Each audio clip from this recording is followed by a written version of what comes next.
Between 1961 and 1980, the United States Grand Prix was held at the Watkins Glen Circuit in upstate New York, where you'll find the locals using phrases such as steamed hams, although that's more of a Albany expression more than one used in Utica. It is the track in the United States that has hosted the most Formula One Grand Prix, and like many Europeans, I was introduced to this track through Grand Prix Legends, where it was one of the more fun tracks in that particular game.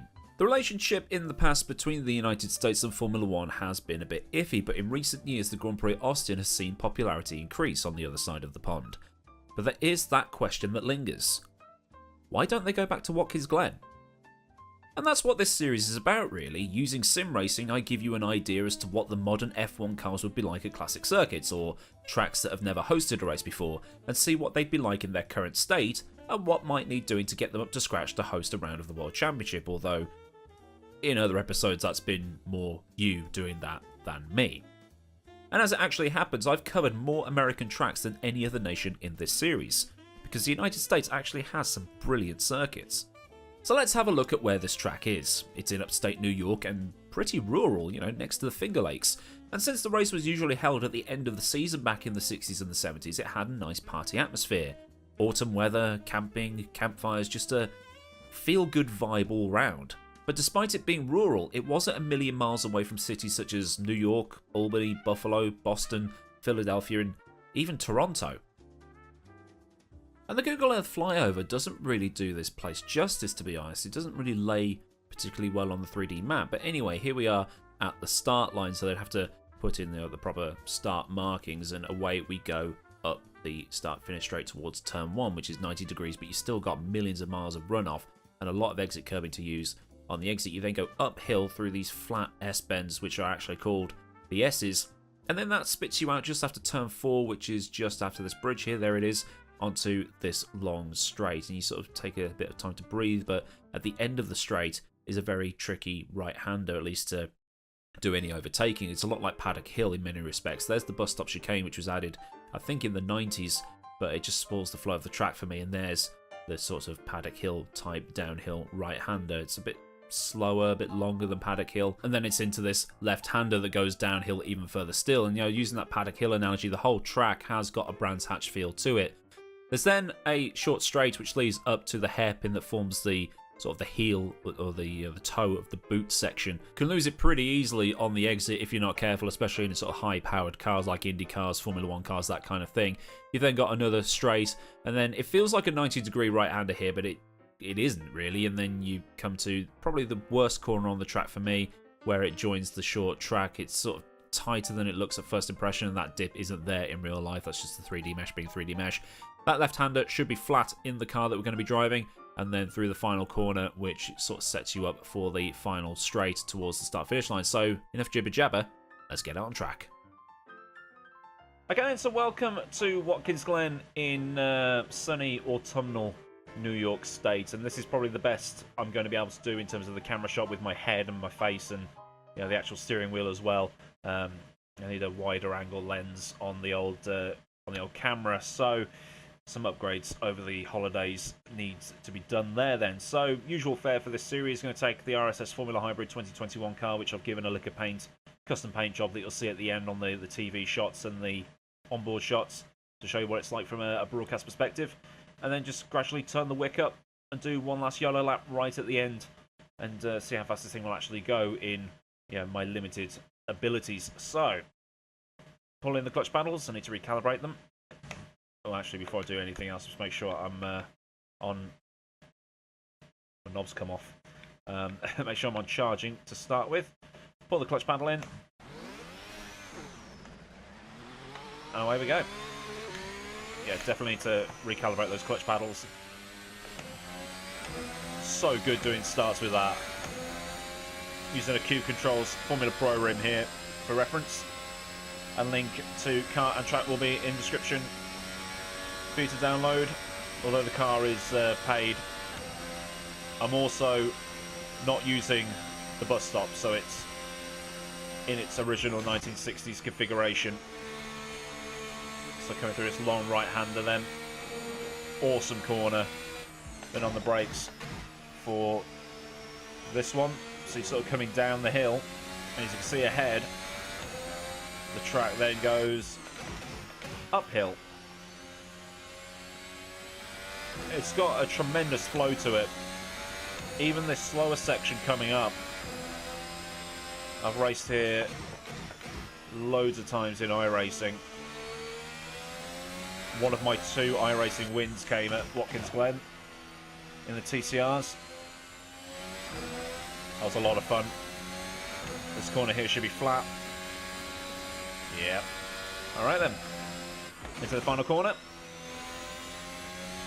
Give it some gentle on exit. Bit of DRS, why not? And then over the start finish line to start our first time lap. Down to 4th. Clip the apex. Let the car run wide. Lots of curve to be used. Make sure the car doesn't bottom out. And then through these S's. Beautiful. Foot pinned. More DRS. So I'll use DRS on the pit straighten here.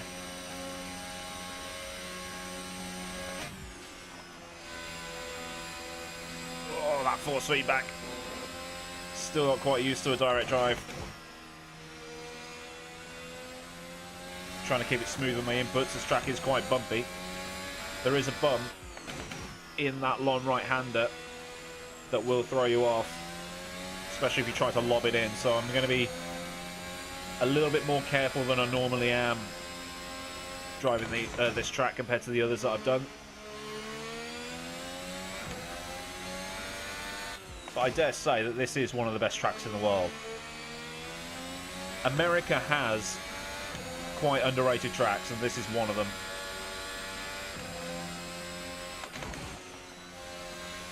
Alright then. Let's just whack it straight on balance high. Oh, forgot the DRS. It's a 120.2. So used to the R-Factor 2 Formula Pro car. It's my first time in a Assetto Corsa in a long time. Haven't done one of these Chem F1 handle videos in a while, but I'm loving it so far. Over 200 miles an hour down this back stretch. Skip the chicane. Trying to avoid that bump in the middle of the track because my setup isn't that good. Bit of trail braking down the hill. On the power early, out the other side. Yeehaw! And then the same again, but going uphill. Make sure the car doesn't rotate too much.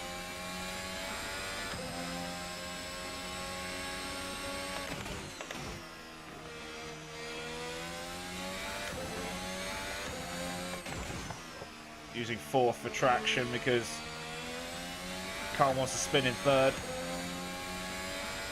Flat through here. Kiss to the curb on the inside and the outside. Down to 6. Screw it. Do another lap. So 117 dead.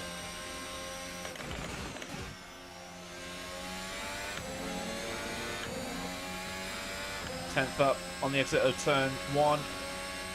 Up through 2, 3, and I guess, yeah, this could be 4. Where's my DRS point? There it is at that exit road, 2/10 up. Whew. Commentating and driving is hard work.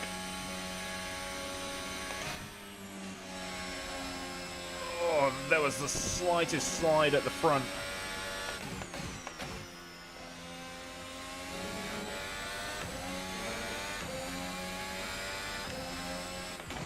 That was not pretty. I'm losing time now. Knacking my confidence a bit.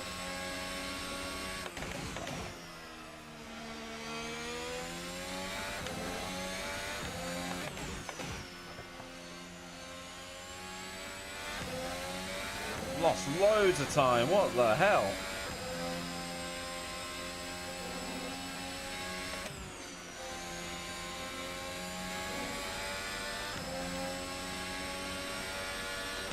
Right then, let's put that onto charging.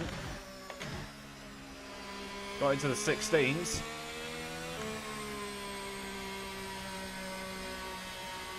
I can't remember what buttons I've set to what here. Which one of these is... That's DRS, that's auto deploy. I'm sure I had one of these set for motor mode, but oh well. Now, the eagle-eyed amongst you will have noticed that I'm on lap 6 now and driving slowly. I went off the track. So, trying again here. Just as the fuel light comes on. Good stuff.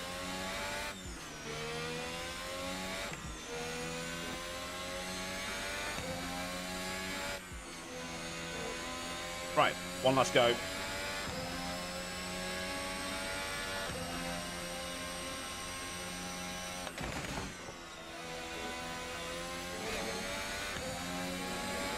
Take the iRacing line through there.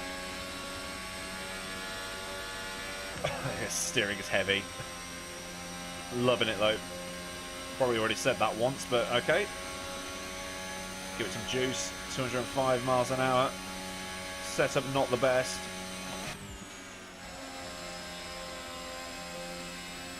That's better. Fucking downshift protection, come on. Whoa, Nelly.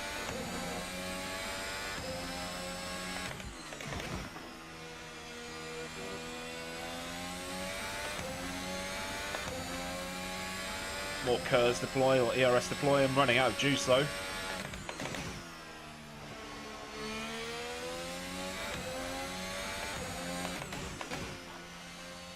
Brake too early for that corner. Damn it.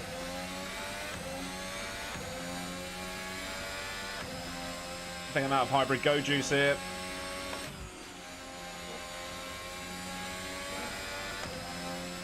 Half a second. Whew.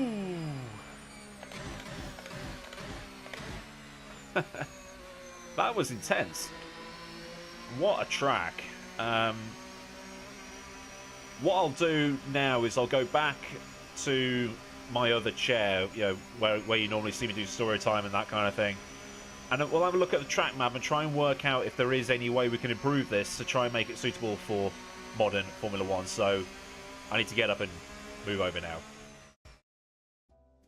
So looking here at a Google Earth shot of the track, the only thing that springs to mind to change is to move the pits from where they are currently to the back straight, which will in turn eliminate the need for the bus stop chicane and giving up space for the F1 transporters and stuff to park. But beyond that, I can't really see any changes that can be made without destroying the natural flow of the track. And if you did race modern cars here, you would end up with basically the Red Bull Ring in terms of, you know, the picturesque setting and all that stuff, but with all the trains of the Hungaroring. So if you Bright Sparks can come up with an idea, I can't see any way of Formula 1 coming back to this track without, you know, doing the changes to the track that get rid of what make the track awesome in the first place. But do let me know what ideas you have down in the comments. And while you're scrolling down, why not like the video if you've been given a good idea as to what modern F1 cars would be like at this classic track. And if you do want to see more like this, subscribe if you haven't already and get the bell on to be notified of any future videos. Massive thanks as ever go out to the patrons of this channel via Patreon. If you do want to give me a monthly tip, you can do so by following the link in the description, where it'll also be vague directions to my socials and also to Discord. So until next time, I've been Aidan Millward. Have a great day wherever you are, and goodbye.